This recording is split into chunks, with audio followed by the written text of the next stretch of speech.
Здравствуйте! В эфире телепередача «Моя история» исторического парка «Россия. Моя история». С вами Людмила Аргунова.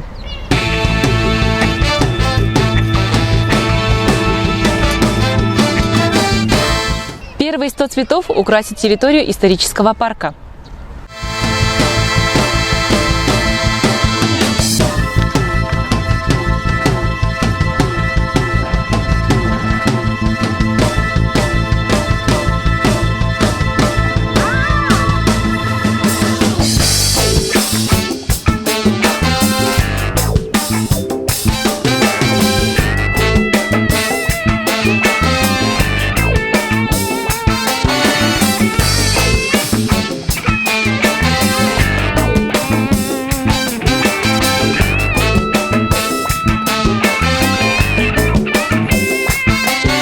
Сегодня мы сажаем цветы. Мы присоединяемся к городской акции «Миллион цветов». И сюда входят и наши 100 пока 100 петуний, которые сажают сами сотрудники исторического парка. Но петунии самые неприхотливые цветы, во-первых. И они очень популярные, цветут красиво, разными цветами. Пока не знаем, какой у нас цвет будет. Но надеемся, что будет красиво. И просим посетителей наших, жителей города Якутска, тоже посадить у себя во дворах, на улицах цветы.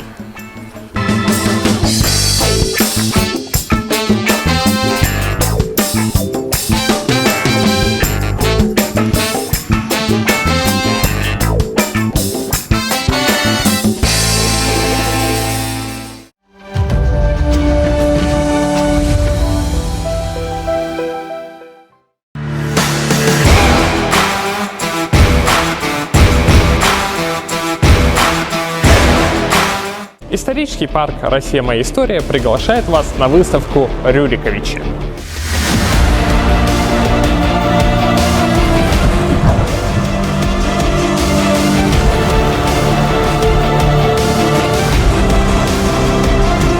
Здесь вы можете познакомиться с историей первой российской династии князей и царей.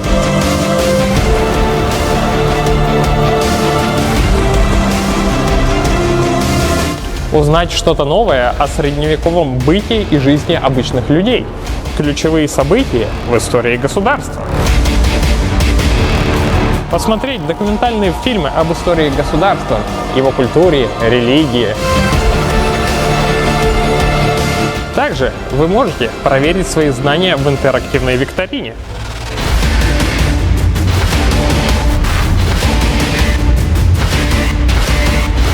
Вы узнаете много интересного, посетив нашу выставку. Ждем вас!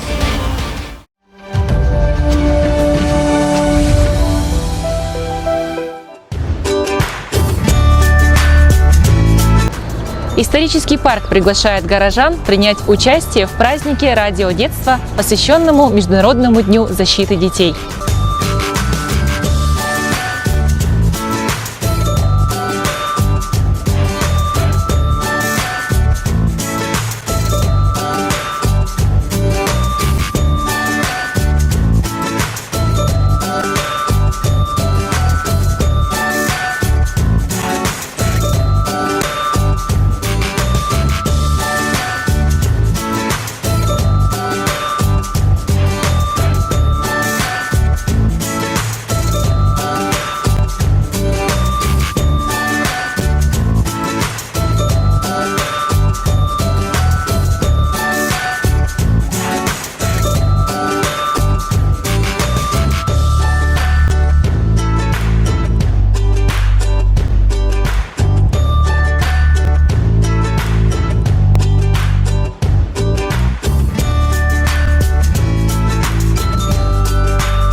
2 июня в историческом парке «Россия. Моя история» откроется новый выставочный проект «Русский Азов». На выставке впервые будет представлена история городов побережья Азова, в прошлом году вновь ставшего внутренним морем России. Этот масштабный проект реализовал фонд «Перспектива» совместно с Российским историческим обществом при поддержке Президентского фонда культурных инициатив.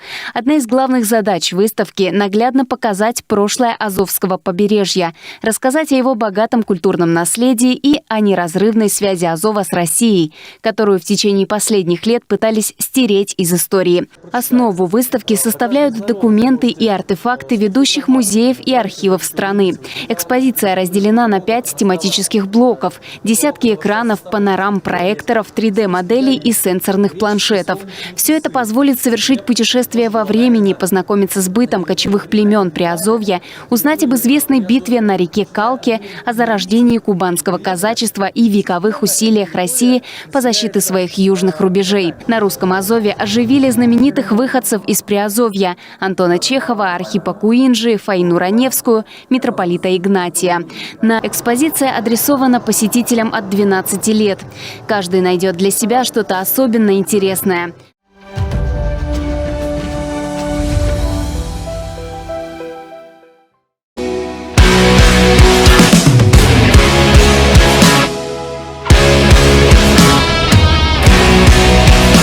Здравствуйте, ребята!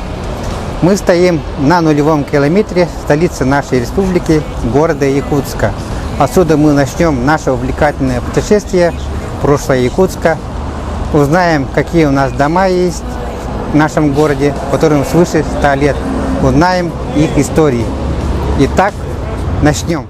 Якутск был основан как крепость, острог в 1632 году сотником Петром Бекетовым, далеко от места, на котором сейчас расположен, на правом берегу реки Ленны.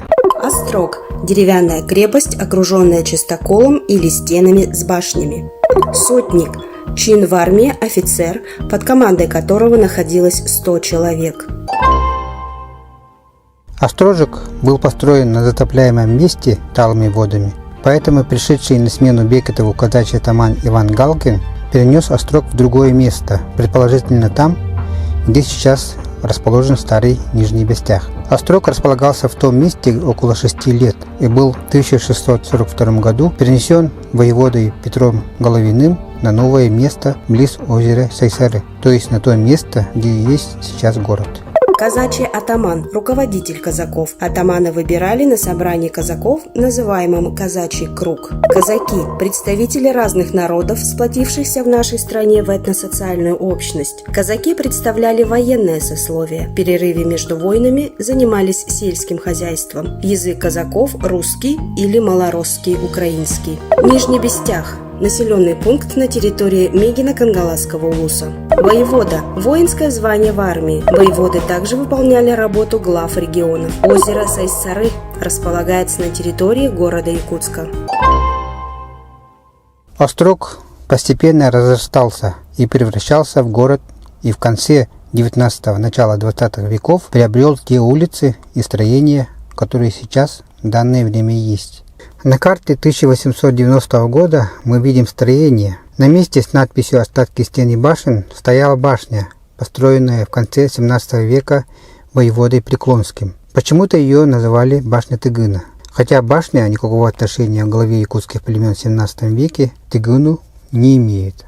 К 1922 году, год гражданской войны, таких башен бывшего острога было несколько. Была в сохранности также часть стены. Но Якутск был тогда в осаде, и остатки крепости горожане были вынуждены использовать на дрова. Осталась только одна надвратная башня. Часть острожного укрепления, построенная в 17 веке воеводой Преклонским, стояла в царское время на территории Соборной площади, ныне называемой Площадь Дружбы народов. Губернатор Крафт в то время предоставил проект реставрации данной башни, чтобы сохранить это историческое наследие, которое было одобрено Государственной Думой и Государственным Советом 28 мая 1911 года. В результате башня была отреставрирована и служила украшением сквера, который размещался на той же Соборной площади. Кроме башни сквер украшал фонтан и разная растительность. Данный сквер впоследствии был назван именем губернатора Крафта.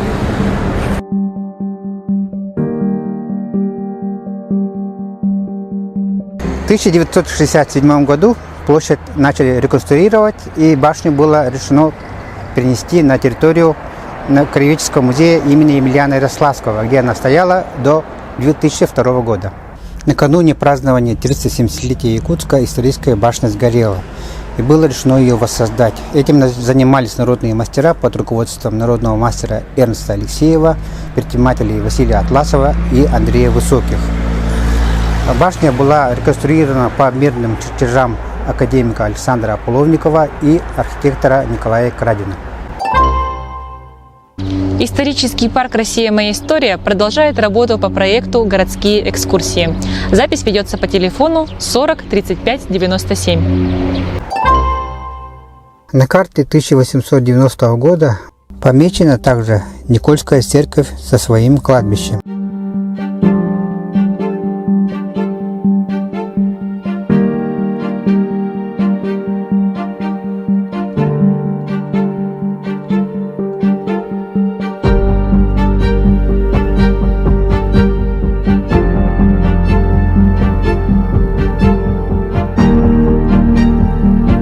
Дело в том, что в старину людей хоронили прямо из церкви, прямо во дворе церкви. Церковь эта была построена на средства купца Ивана Шилова, но в советское время она была закрыта как церковь.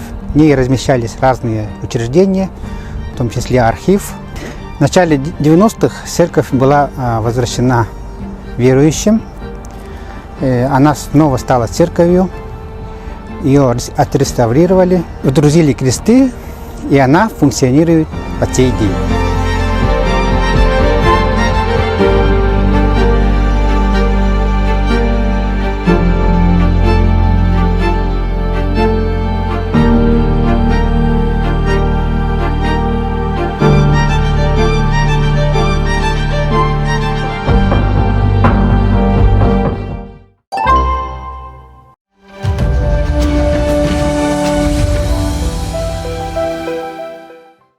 Ждем вас со среды по воскресенье в историческом парке «Россия. Моя история» по адресу улица Ксенофонта Уткина, 5. С вами была Людмила Аргунова. До следующей недели.